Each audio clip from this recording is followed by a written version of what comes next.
नमस्कार, मैं सुधाकर त्रिपाठी, जिला संत कबीर नगर, और आप देख रहे हो पूरी न्यूज। मेरे साथ में एक भाई है और अभी देखा जाए तो लगभग 3 महीना पहले इनके वहां कुछ समस्या थी। उस समस्या की ग्राउंड रिपोर्टिंग करके हम दिखाए थे, बताए थे जो कि क्या दिक्कत थी, और अभी भी इनका मामला शांत नहीं हुआ है। और अभी भी ये चक्कर थाने से लेकर के कप्तान के वहां, जिलाधिकारी के वहां मतलब लगा हुआ है। और आज की इनकी कुछ समस्या है, वो बात हम इनसे जान लेते हैं। पहले तो परिचय दीजिए। जी ना, हमारा नाम सुनील माली है, ग्राम एकमा, जिला बस्ती, थाना मुंडेरा जी। हमारा रास्ते का विवाद चल रहा है जनवरी से जी। जब ये लोग रास्ते पे थोड़ा कचरा किए तो हम वहाँ थाने पे गए, कंप्लेन किए और एसडीएम साहब के भी, डीएम साहब के भी दिया, क्योंकि हमारा उस पर एसडीएम साहब का आदेश है। जी। आदेश के बाद ये लोग कुछ भी कार्रवाई नहीं की जब हमने एप्लीकेशन दिया। अच्छा, विवाद जिस पक्ष से चल रहा था जी, थोड़ा सा उनके भी विषय में बताइए, उनका भी परिचय दे दीजिए। उनका नाम है मोनू सोनू चंदन, पुत्रगढ़ बरखू, और बेलावती उनकी पत्नी है और उनकी बेटी मुस्कान है। जो ये लोग हमें फर्जी मुकदमे में फंसाने की कोशिश करते हैं। ये लोग जान से मारने की वो कभी भी धमकी ये लोग दे रहे हैं कि कभी भी जान से मार देंगे। ये लोग 29 तारीख को रात में अज्ञात लोग बुला के और अपने रिश्तेदार बुला के रास्ते पे पूरी पक्की चुनैया करवा लिए। जब हम जिस रास्ते के लिए आप आवाज उठा रहे हैं वो रास्ता सदियों से आ रहा है, बरसों से आ रहा है। वो रास्ता दादा बाबा के जमाने से आ रहा है, तो इसका पूरा हमारा गांव गवाह देने के लिए तैयार है। इसके पहले वीडियो में हमारे गांव वाले सब गवाही दिए थे। हाँ, आपके ग्राम सभा के आपके पक्ष में लगभग 15 से 20 लोग बोले थे। 20 लोग आए थे और कुछ लोग आ नहीं पाए थे। जी। उसके बाद ये लोग 29 तारीख को जब रात में जोड़ लिए तो हम 30 तारीख को जब सुबह दुकान पे जा रहे थे तो हम देखे तो हम उसका वीडियो बनाने लगे। जो लोग पूरा रास्ता घेर लिए जी। तो उसके बाद सोनू मोनू चंदन एक लाठी लेके निकला, एक फरसा लेके निकला, हसिया जी। इसकी माता भी जो है हसिया और लाठी लेके निकली जी। उसके बाद हम भाग के वहाँ कोयल माली के घर पे गए। ये लोग कोयल माली का गेट भी तोड़ने की कोशिश की है कि आप उनके घर में मतलब घुस के बच लिए। अगर हम नहीं बचे होते तो ये लोग हमको जान से मार देते। 30 तारीख को सुबह 6 बजे जी। ये देखिए एसपी ऑफिस में दिया था, मतलब ये कप्तान साहब का आपने प्रार्थना पत्र दिया है? कुछ नहीं कार्रवाई हुआ अभी तक। ये डीएम ऑफिस दिया जी, और डीएम ऑफिस में भी लगा के दिया सब कुछ जी। और ये देखिए इतना प्रार्थना पत्र हमारा है, अभी इससे ज्यादा घर पे पड़ा हुआ है। मतलब ये न्याय की गुहार कर रहे हैं। ये पेपर आप देख सकते हैं मेरे हाथों में, कितना पेपर है।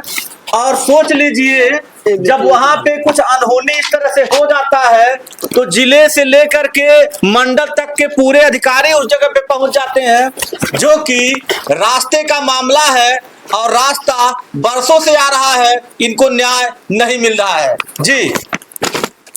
तो जब हम लोग वहां से कैसे बचे, उसके बाद हम जब थाने पे जाने की कोशिश कर रहे थे, ये लोग जो गढ़ाई से हम निकले तो ये सोनू मोनू दोनों लोग जाके वहां पे हमारे घर के जो गढ़ाई के उस पार रास्ता है उस पे लाठी और चाकू लेके खड़ा थे। और चंदन जो है बरखू और बेलावती और मुस्कान जाके प्रधान के घर पे बैठी थी जी, क्योंकि इसमें प्रधान का भी हाथ है। अच्छा, प्रधान का भी हाथ? प्रधान का हाथ मेन है कि जब से विवाद चालू हुआ है, अगली वीडियो में भी हम बताए थे। हाँ, बताए थे आप कि प्रधान ही सब करवा रहे हैं जी। ये लोग हमें कभी भी जान से मरवा सकते हैं। इसका जिम्मेदार प्रशासन भी है, डीएम साहब भी है, डीएम साहब भी है, और मुंडरा थाने के एसओ साहब भी हैं, उसके बाद नायब तहसीलदार साहब भी हैं। क्योंकि जब हम ऐसी कोई बात बनती है तो नायब तहसीलदार से जब हम मिलने गए तो बोले कि आप पीछे से रास्ता ले लीजिए, इस विवाद में मत पड़िए आप। हमने बोला साहब ये रास्ता बरसों से चला आ रहा है और पीछे से उधर कोई मर जाएगा तो लाश। मतलब तहसीलदार इस तरह से बोले कि ये रास्ता के चक्कर में मत पड़िए, पीछे से रास्ता ले लीजिए, जो कि रास्ता बरसों से चल रहा है। बरसों से चला आ रहा है जी। और हमारे घर पे जो हमारे दादा के जमाने से तहजिया बनता है, जो कि 70-70 साल हो गया। हम जब अपनी मुहर्रम में तहजिया बनाए तो ये लोग थाने पे बुला के हमको धमकाने लगे। एसओ साहब जी जब हमें धमकाए तो हम कैसा भी वहाँ बोले हम डीएम साहब से बात कर रहे हैं, हम कैसा भी वहाँ से जान निकल के भागे, क्योंकि हम जब जाते हैं थाने पे हमें बंद कर देते हैं जी। कौन बंद कर देता है? एसओ साहब। एसओ साहब आपको बंद कर देते हैं? बोले कि हम सुलहनामा उसी पे बनवा देते हैं जबरदस्ती करके। हम वहाँ से जब भाग निकले तो ये बुलाए नायब तहसीलदार साहब को, बुलाए। नायब तहसीलदार बोले आइए कि हम आपसे बात करना चाहते हैं। ताजिया आप पीछे से निकाल लीजिए। हमने बोला साहब जब हमारा ताजिया आज से नहीं, आज से इधर ही से निकल रहा है तो हम पीछे से क्यों निकाले। बोले कि तब हम तुम्हें ऐसा लिख देंगे कि तुम ताजिए के 2 महीने पहले बंद हो जाओगे। इस तरह से लिख दिया साहब। एसओ साहब ने बोला कि हम ऐसा तुम लोग के ऊपर कार्रवाई लिख देंगे कि तुम लोग घर भर बंद हो जाओगे। मतलब एक तरफा काम हो रहा है, तरफा काम कर रहे हैं।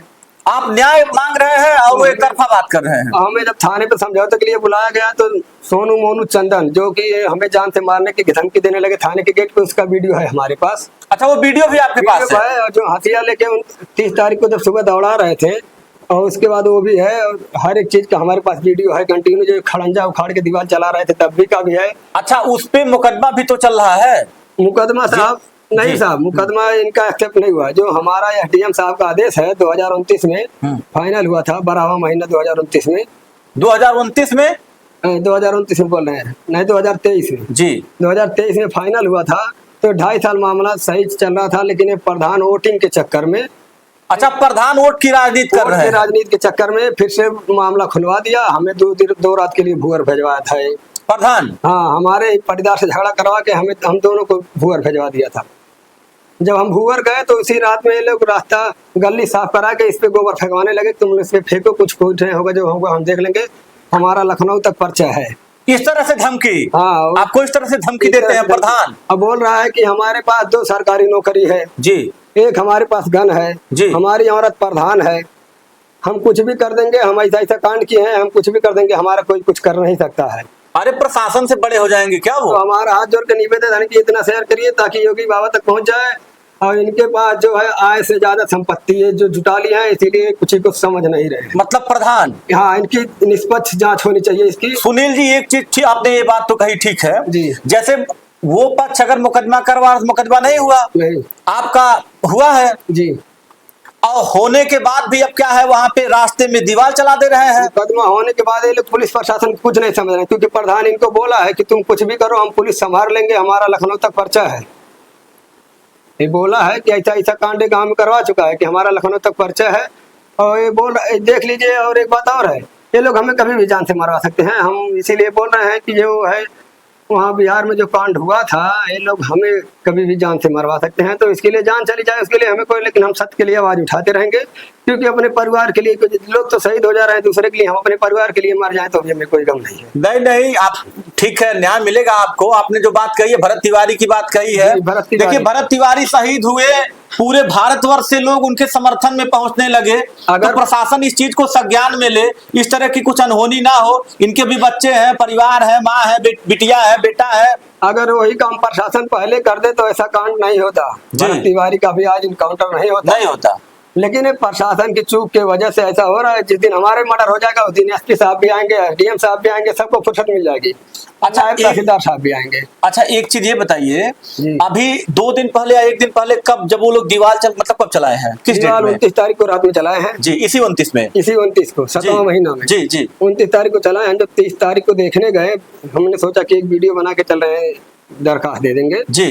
तब तक हंसिया और लाठी लेके लोग दौड़ा। अगर हम कोयल मालिक के घर पे ना चौंपे होते, उनको लोग पकड़ने तो हमें जान से मार दिए होते। उसके बाद आप कप्तान के वहां पहुंचे? कप्तान के वहां पहुंचे, हमने दरखास्त दिया, लेकिन अभी तक कोई कार्रवाई नहीं हुई है। अब आगे करेंगे क्या? अब तो कप्तान के वहां भी चले गए, अभी कुछ कार्रवाई भी नहीं हो रही है। हम योगी बाबा से न्याय चाहते हैं, हम जाएंगे योगी जी के दरबार में एक बार और उसके बाद नहीं होगा तो जिस दिन ये लोग हमें मार देंगे उस दिन डीएम साहब को भी टाइम मिल जाएगा, डीएम साहब को भी, एसपी साहब की, नायब तहसीलदार खास करके जो है, और एसओ साहब, ये लोग तो हमारे पीछे ही लगे हुए हैं कि आए बंद कर दें। अब बोल दे पीछे से रास्ता ले लो, तुम गली में कि जाओ, जिसके कि मरने के बाद उनसे लाभ भी नहीं निकलेगा। ऐसा रास्ता देखिए, सुनील माली है, दुख तो अंदर बहुत है, पीड़ा इनके काफी ज्यादा अधिक है, आंख में आंसू भी है और निकल नहीं पा रहे हैं, क्योंकि आदमी जब पूरी तरह से टूट जाता है। सोचिए, इस मामले को लेकर के आज 7-8 महीना से लगातार चक्कर लगा रहे हैं। आपको कुछ हो जाता है तो उसके जिम्मेदार एसडीएम हो गए, जिलाधिकारी हो गए, मतलब किसको मान लीजिए कोई बात वैसे न हो। हम तो यही चाहेंगे प्रशासन संज्ञान में लेकर के आपका काम करे। हमारा जिम्मेदार पहले एसओ साहब होंगे जी, उसके बाद नायब तहसीलदार होंगे, फिर एसडीएम होंगे, फिर डीएम होंगे, फिर एसपी होंगे। अच्छा, ऐसा क्यों लग रहा है कि मतलब आपका नहीं जा रहे हैं तो हमारी सुनवाई कोई नहीं कर रहा है। जब जा रहे हैं तो ठीक है, रख दो, हम बात करवा देंगे। कल भी हम एसडीएम के पास लिए तो बोले कि, हमने बोला साहब पूरी बात सुन लीजिए, बोला रखो यहाँ। ये भी पेपर है, देख सकते हैं आप। हाँ ये देखिए जो खड़ंजे का, देखिए नहीं ये तो हम पहले भी दिखाए थे वहां जा करके। ये पहले का रास्ता ये है। पहले का रास्ता देखिए, इनके पास ये फोटो है, ये पहले का रास्ता है पहले का रास्ता और ये है। बरसों से रास्ता चल रहा था। ये उसके बाद और ये थोड़ा कब्जा किए थे, ये कब्जा किए थे, मतलब वो लोग कब्जा किए हाँ, थे। जब थोड़ा कब्जा किए तो फिर आगे से टीना रखी आगे हाँ गेट लगाए हैं। मुकदमे के दौरान भी फिर ये देख लिए 29 तारीख को रात में ये लोग जोड़ ये दिए। दीवार चला दिए हैं। अब इसमें हम जान गंवाने की स्थिति में आ गए हैं। नहीं जान मत गवाइए। उसके बाद मोनू, सोनू, चंदन, बरखू, बेलावती, मुस्कान, मोनू की पत्नी, सोनू की पत्नी रहने वाली की, उनका पूरा परिवार भी जिम्मेदार होगा हमारे मौत का। उसके साथ साथ हमारे मौत का प्रधान भी जिम्मेदार होगा। इतना लोग जिम्मेदार होंगे। हमारी विनती है कि अगर हमें कुछ हुआ तो प्रधान से लेकर डीएम, एसपी, कप्तान और उसके बाद तहसीलदार साहब, उनका हम नाम भुलाएंगे नहीं क्योंकि हम उस पर टॉर्चर करते हैं और एसओ साहब भी टॉर्चर करते हैं। ठीक है, धन्यवाद। देखिए सुनील माली जी है, सुनील माली जी ने अपनी बात को अच्छे ढंग से कही है और ये बरसों से चक्कर लगा रहे हैं। अब जो भी इनको दिक्कत है, जो भी इनको परेशानी है, लेकिन रास्ता बाधित करना, रास्ता किसी का रोकना, ये तो खुद ही बहुत बड़ा अपराध है, बहुत बड़ा गुनाह है। लेकिन प्रशासन मौन बनी हुई है, ये काम ठीक नहीं है। मतलब अगर प्रशासन, आखिर क्यों आप लोग बैठाए गए हैं भाई? किसी को न्याय देने के लिए, पीड़ित को न्याय मिले, और अगर इनको कुछ होता है तो ये अपने जुबानी ही जो कुछ भी कहना था कहे हैं। अब ये योगी जी के दरबार में जाएंगे। अब एक लक्ष्य वही बचा है और मेरा भी प्रयास है सोशल मीडिया के जरिए इनकी मदद हो जाए। ग्राम प्रधान का काम है कि ग्राम सभा में शांति बनाना और सुकून से लोगों को रखना। तो ये अपनी बात कहें, आप लोग विचार दीजिए, इस वीडियो को शेयर करिए। हम तो यही कहेंगे, सुनील माली जी धैर्य रहिए, प्रशासन के ऊपर विश्वास रखिए। देर हो सकता है लेकिन आपको न्याय मिलेगी। एक बात और हमारी है, एसडीएम का आदेश है हमारे पास। इन लोगों ने एसडीएम के आदेश के ऊपर जो निगरानी दाखिल किया है वो कोर्ट एक्सेप्ट नहीं किया है जी। तो जब तक कोर्ट एक्सेप्ट नहीं किया है तो कौन से संविधान में लिखा हुआ है कि रास्ता जबरदस्ती बंद कर लो? तो ये लोग खाली निगरानी दाखिल करके जो कोर्ट एक्सेप्ट नहीं किया है, अगर कोर्ट एक्सेप्ट आपको आदेश देता तो आप रास्ता रोके, ठीक है ना, आपको कोर्ट का आदेश है ना कुछ है। हमारे पास एसडीएम साहब का आदेश है, लेकिन ये लोग खाली मनमानी कर रहे हैं, गुंडाई के दम पे, प्रधान के दम पे, और बोल रहे हैं कहीं भी निकलो। हम जहाँ जा रहे हैं हमारे पीछे जासूस लगा दिए जा रहे हैं। हम परसों जब थाने पे जा रहे थे तो हमारे पीछे लगा दिए थे। चलिए ठीक है, ये बात हो चुकी है, हम छुप के जा रहे हैं। इनको न्याय मिले। मीडिया का काम यही है, मुद्दा को दिखाना। और मुद्दा को जब दिखाने का मतलब हुआ कि लोग देखेंगे, लोग विचार देंगे, प्रशासन इसको कड़ी संज्ञान में ले, नहीं तो ये योगी जी के दरबार में जाएंगे। मैं सुधाकर त्रिपाठी, जय हिंद।